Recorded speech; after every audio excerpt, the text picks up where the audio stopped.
All right, so indirect light is, for our purposes today, all of the light that is not the direct light. So if it's not coming from the sun, where is it coming from? It's either being reflected from the environment, or it's bouncing off an object that's nearby or something. So we're going to make a new layer, and we'll clip this one too, just to make it easy. And we'll call this one Indirect Light. Now, we don't really have an environment for this particular example, and we know that we're going to have a glowing power coming from this staff that she's wielding here. And so that's what I'm going to think of first, is just, so if the light's coming from that, then we can use that as a second light source. And because our light's warm, let's make this one cool. Just because it'll look cooler.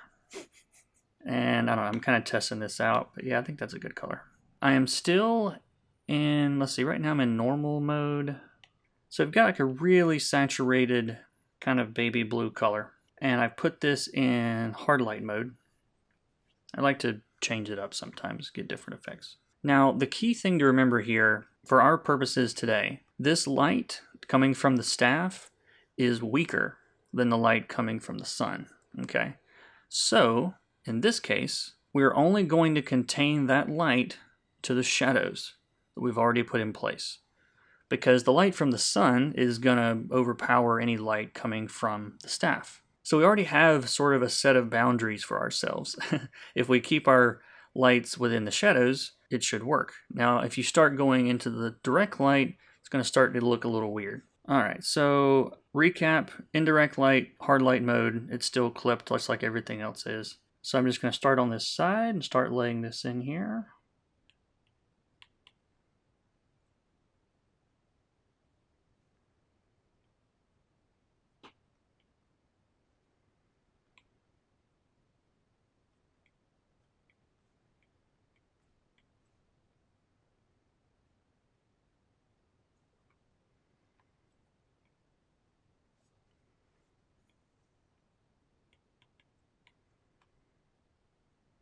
It's already looking cool.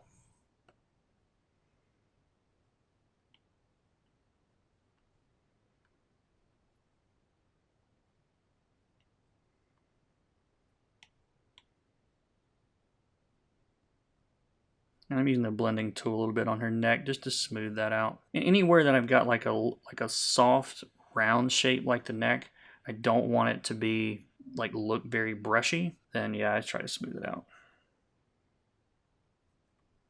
Now it's not going to reach to the other side of her, so keep that in mind. We're not doing this in all the shadows. Maybe her nose caught a little bit there.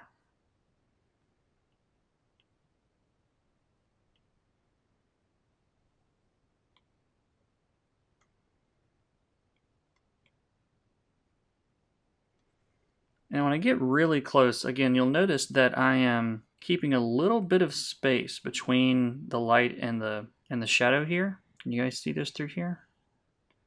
That's what they call a terminator. It's where the lightest part and the darkest part basically come together. And the other thing to keep in mind here is we're not also just lighting edges. This is a very common problem I see from beginners, is just think, okay, well the light's over there, so it's all going to be on the edge. You know, if you think about it, you know, this leg is facing, you know, the top of that leg is facing the light source over here. So this entire little area is going to be lit, right?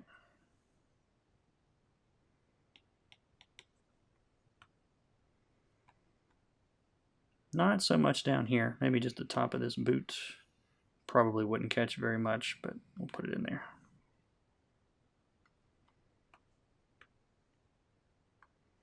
Maybe a little bit over here on this side.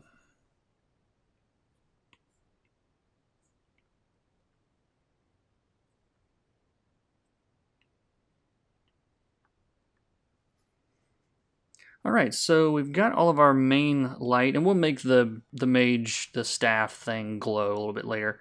But we've got all of our light from that, but we've got more light to add. So let's move on to the next one.